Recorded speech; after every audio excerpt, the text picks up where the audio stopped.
வணக்கம் மக்களே. சமைக்கலாமா? சமையல்னா ஜவ்வரிசி சேமியா பாயாசம் செய்ய போகிறோம்.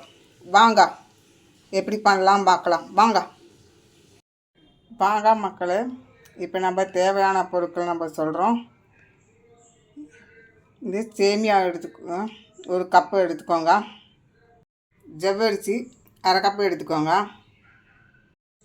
முந்திரி, திராட்சை, பாதாம், பிஸ்தா இதெல்லாம் நல்லா பொடியாக எல்லாம் ஒன்றா சேர்ந்து ஒரு நல்லா வறுத்து வைக்கணும். இதெல்லாமே ஒரு அரை கப்பு இருக்கணும். நெய், இந்த நெய் பார்த்தா அந்த சேமியாவுக்கு தேவைப்படுறது தேவையான அளவு எடுத்துக்கணும். ஏலக்காய் தூள், இந்த ஏலக்காய் நல்லா இடித்து சர்க்கரை கொஞ்சம் போட்டு நல்லா இடித்து பவுட்ரு பண்ணி வச்சுக்கணுங்க. சர்க்கரை ஒரு கப்பு போட்டுக்கணும். உங்களுக்கு இனிப்பு எவ்வளோ தேவை வேணுமோ அவ்வளோ போட்டுக்கலாம். டேஸ்ட் பார்த்துட்டு நீங்கள் போட்டுக்கோங்க. நான் ஒரு கப்புக்கு சேமியாக்கு எல்லாமே ஒரு கப்பாக போட்டிருக்கிறேன் நான். அதனால தான் நான் ஒரு கப்பு எடுத்துருக்கேன். நாங்கள் ஒன்று பத்தாதுக்கு நம்ம போட்டுக்கலாம். உங்களுக்கு எவ்வளோ இனிப்பு வேணுமோ அவ்வளோ எடுத்துக்கோங்க. டேஸ்ட் பாருங்கள். உங்களுக்கு எதாவது பத்தலைன்னா உங்களுக்கு சர்க்கரை போட்டுக்கலாம். பால் அரை லிட்டர் போட்டுக்கலாம். இந்த பால் பார்த்திங்கன்னா நல்லா காய்ச்சி வைக்கணும். பச்சையாகவே எல்லாம் இருக்குது, நல்லாவே இருக்காது. அது பச்சை வாசம் அடிக்கிற மாதிரி இருக்குது. பால் காய்ச்சி வச்சுக்கோங்க. நல்லா இந்த ஆற வச்சுருங்க கொஞ்சம் நேரத்தில். பச்சை பாலை காய்ச்சிட்டு ஆற வச்சுருங்க. ஒரு இடத்துல நம்ம பாயசம் ரெடி ஆகணுன்னு பாலை ஆறி போயிடும். அப்புறம் நம்ம அந்த பால் ஊற்றிக்கலாம். ரொம்ப டேஸ்டியாக இருக்கும். சரி வாங்க நம்ம சேமியா ஜவ்வரிசியில் எப்படி பண்ணுறோம் பார்க்கலாம். வாங்க. அடுத்தது ஒரு அடுப்புலேருந்து ஒரு வடச்சட்டி எடுத்திங்கன்னா கொஞ்சம் நெய் ஒரு ஸ்பூன் ஊற்றிக்கோங்க.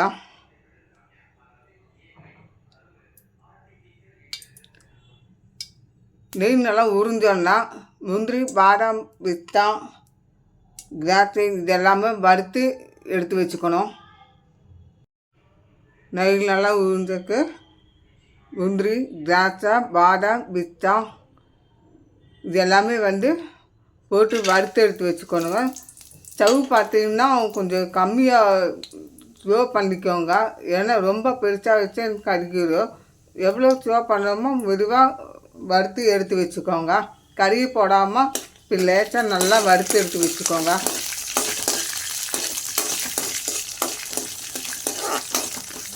கருகாமல் ஓரளவுக்கு நல்லா ப்ரௌன் ஆனவுடனே உடனே எடுத்து வச்சுருங்க. ரொம்ப கருகி போகக்கூடாது. பாருங்க, இந்த மாதிரி கலரில் வறுத்து வச்சுக்கணும். ரொம்பவும் கருக வேண்டாம். ஓரளவுக்கு நல்லா ஒரு 5 நிமிஷம் இப்படி வறுத்திங்கன்னா நல்லா ஒரு கலராக மாறிடும். ஸோ நம்ம ஒரு தட்டத்தில் எடுத்து வச்சுக்குவோம். அதே கடாயில் ஒரு சேமியா வறுத்து வச்சுக்கோங்க. ஒரு கப்பில் ஸ்டவ்வில் நல்லா கம்மி பண்ணிக்கோங்க. வறுத்து எடுத்து வச்சுக்கோங்க. ஒரு கலராக ஒரு ப்ரௌன் கலர் வந்தோன்னா ஆஃப் பண்ணி வச்சிடணும். ரொம்பவும் கருகக்கூடாது. ஒரு 10 நிமிஷம் ஒரு கலர் மாறிடும். அது வரைக்கும் கலரிக்கிட்டே இருக்கணும். கருகி விடாமல் பார்த்துக்கோங்க.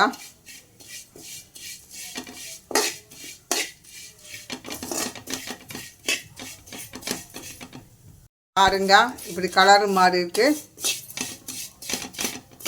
ஒரு தட்டத்தில் எடுத்து வச்சுக்கோங்க. அதே கடாயில் ஜவ்வரிசி இருக்குது ஒரு கப்பு. அது வறுத்து தண்ணி ஊற்றி வேக வச்சிடணும். இப்போ ஒரு 5 நிமிஷம் நல்லா வெந்தோன்னா ஒரு கலராக வரும். அது நல்லா ஒரு 5 நிமிஷம் நல்லா வறுத்து வச்சுக்குவோங்க. இதே வச்சு ஒரு தண்ணி ஊற்றிக்கணும். ஒரு 10 நிமிஷம் இந்த வெந்துடும். ஒரு 5 நிமிஷம் வறுத்தாலும் போதும். பாருங்க, இப்படி ஒரு கலர் நல்லா வந்திருக்குது. இது வேறு சட்டியில் போட்டு கொஞ்சம் தண்ணி ஊற்றி வேக விட்டுடலாம். ஒரு 10 நிமிஷம் வேக விடணும். சரி, வேறு பாத்திரத்தில் எடுத்து போட்டு வைப்போம்.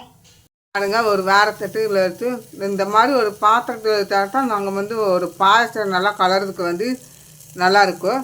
வேறு சட்டியில் இந்த மாதிரில பாத்திரத்தில் எடுத்து இந்த மாதிரி அகலம் பாத்திரத்தில் எடுத்திங்கன்னா தான் உங்களுக்கு பாயாசம் நல்லா கலர்றதுக்கு நல்லாயிருக்கும்.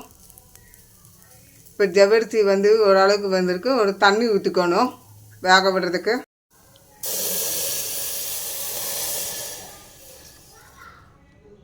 ஒரு 10 நிமிஷம் வேக விடுங்க. வேணும்னா ஒரு நல்லா ஒரு கலராக ஒரு வெள்ளை கலராக ஒரு இதாக மாறிடும். ஒரு 10 நிமிஷம் வெயிட் பண்ணு. 10 நிமிஷம் வெந்துடும். வெயிட் பண்ணுவோம். பாரு மக்களே, இப்படி இந்த மாதிரி வந்துடும்னா பாதியிலே வெந்துடுற மாதிரி ஆயிடுச்சு. இதெல்லாம் கலர் மாறுது பாருங்கள். வெள்ளையாக இருக்கிறதுக்கு ஒரு நல்ல கண்ணாடி மாதிரி ஒரு செவ்வாய் மாதிரி தெரியும் பாருங்க. ஓரளவுக்கு நல்லா வெந்துக்கணும். அடுத்தது வந்து சேமியா போட்டுக்கோங்க.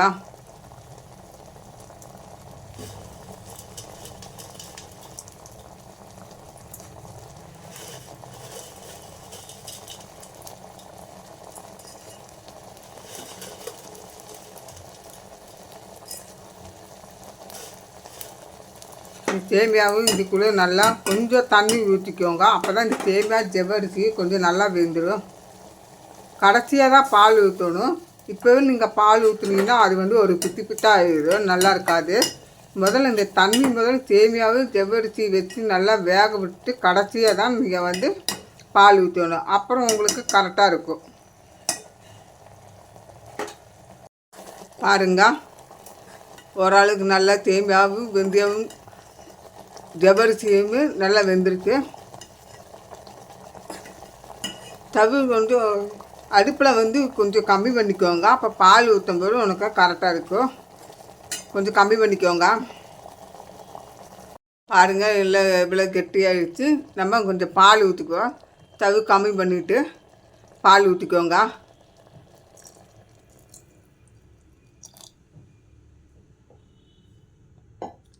ஒரு 10 நிமிஷம் வெயிட் பண்ணி நல்ல ஒரு ஆட்டோமேட்டிக்காக ஒரு நல்லா வெந்து வரும்.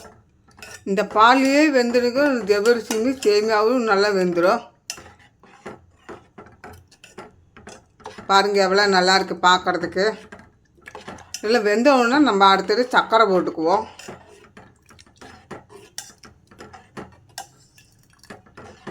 ஒரு 10 நிமிஷம் வெயிட் பண்ணுங்க. எல்லாம் கொதி வரும். வந்தவுடனே சர்க்கரை போட்டுக்குவோம். அப்புறம் ஏலக்காய், பாதாம், பிச்சாம்பெல்லாம் போட்டுக்கலாம். பாருங்கள், பால் நல்லா கெட்டியாகிடுச்சு. நம்ம கலரிக்கிட்டே இருக்கணும். அடிப்பிடாமல் பார்த்துக்கணும். இப்போ ஜவ்வரிசி நல்லா வெள்ளையாக தெரியுது பார்த்தீங்களா? கலர் வந்து வெள்ளையாக இருந்து ரொம்ப வெள்ளையாக இருக்கிறது இப்போ கலர் கண்ணாடி மாதிரி மாறிடும். அடுத்தது வந்து சர்க்கரை போட்டுக்குவோம். சர்க்கரை ஒரு கப்பு போட்டிருக்கேன். இதெல்லாம் உங்களுக்கு 10 என்னன்னு நீங்கள் போட்டுக்கலாம். உங்களுக்கு டேஸ்ட் எவ்வளோ இருக்குன்னு பார்த்து போட்டுக்கோங்க. உங்களுக்கு தேவையான சர்க்கரையை போட்டுக்கோங்க. நான் ஒரு கப்பு சர்க்கரை எடுத்து போட்டிருக்கிறேன். இந்த சர்க்கரையை வந்து நல்லா கலரி விடணும். அப்போ தான் இந்த சர்க்கரை வந்து கரையும்.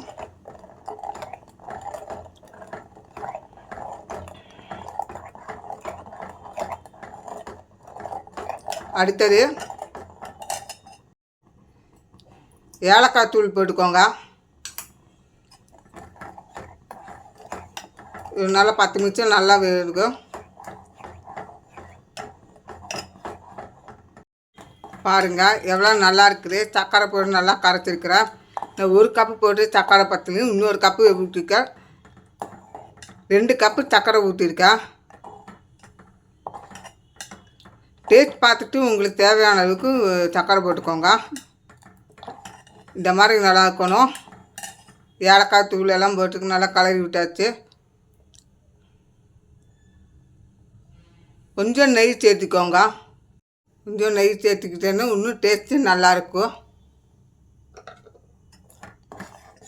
இன்னும் நிறையா நெய் வேணுங்கன்னா உங்களுக்கு தேவைன்னா நல்லா நிறையா நெய் வச்சுக்கோங்க.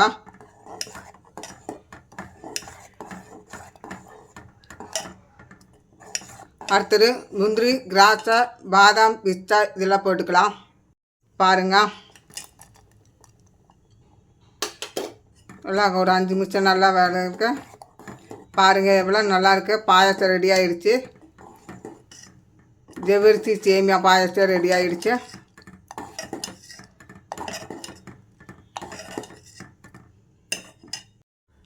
பாருங்கள், சூப்பராக இருக்குது பார்க்குறதுக்கு. பாயசம் ரெடி ஆகிடுச்சுங்க. ஜவ்வரிசி சேமியா பாயசம் ரெடி ஆகிடுச்சு. வேறு ஏதாவது இந்த கன்சூமர் பால் பவுட்ரு இந்த மாதிரி ஏதாவது கரைச்சி அதை கூட ஊற்றினா அது கூட ரொம்ப நல்லாயிருக்கும். இல்லைன்னா குங்குமப்பூ போட்டுக்கலாம். அந்த மாதிரி வேறு ஏதாவது ஆட் பண்ணுற மாதிரி இருந்தால் போட்டுக்கலாம். இந்த சிம்பிளாக நான் ஒரு ஜவ்வரிசி சேமியா இப்படி தான் செய்கிறோம். அடுத்தது பார்த்தீங்கன்னா உங்களுக்கு குங்குமப்பூ, நான் குங்குமப்பூ போட்டுக்கிறேன். ஒரு கலராக ஒரு மாதிரி வரும். இப்போ நல்லா சேமியா நல்லா வெந்துடுச்சு. இப்போ ஆஃப் பண்ணி இறக்கி வச்சுருவோம். அடுத்தது நம்ம குங்குமப்பூ போட்டு வச்சுக்குவோம். எவ்வளோ பார்க்குறதுக்கு நல்லா இருக்குது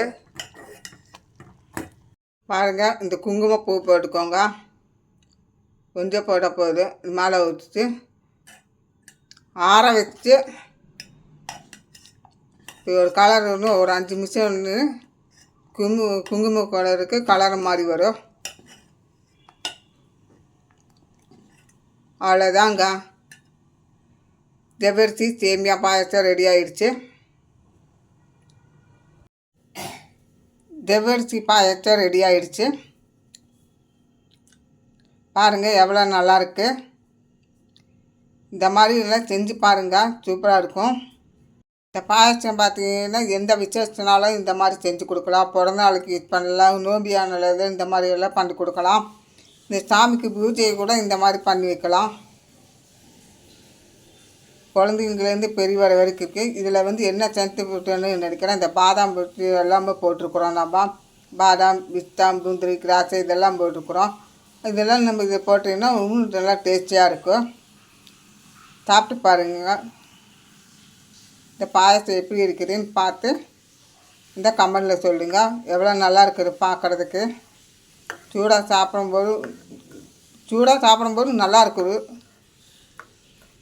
சர்க்கரை எவ்வளோ வேணும் அளவு வேணுமோ அவ்வளோ போட்டுக்கோங்க. குங்குமப்பூ போட்டதுக்கு ஒரு கலர் மாறி இருக்குது.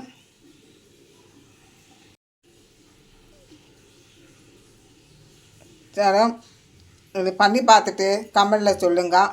ப்ளீஸ் லைக் பண்ணுங்கள், ஷேர் பண்ணுங்கள், சப்ஸ்கிரைப் பண்ணுங்கள். மறக்காமல் தமிழ் பண்ணி பார்த்துட்டு எப்படி இருக்குது கமெண்டில் சொல்லுங்கள். நன்றி மக்களே.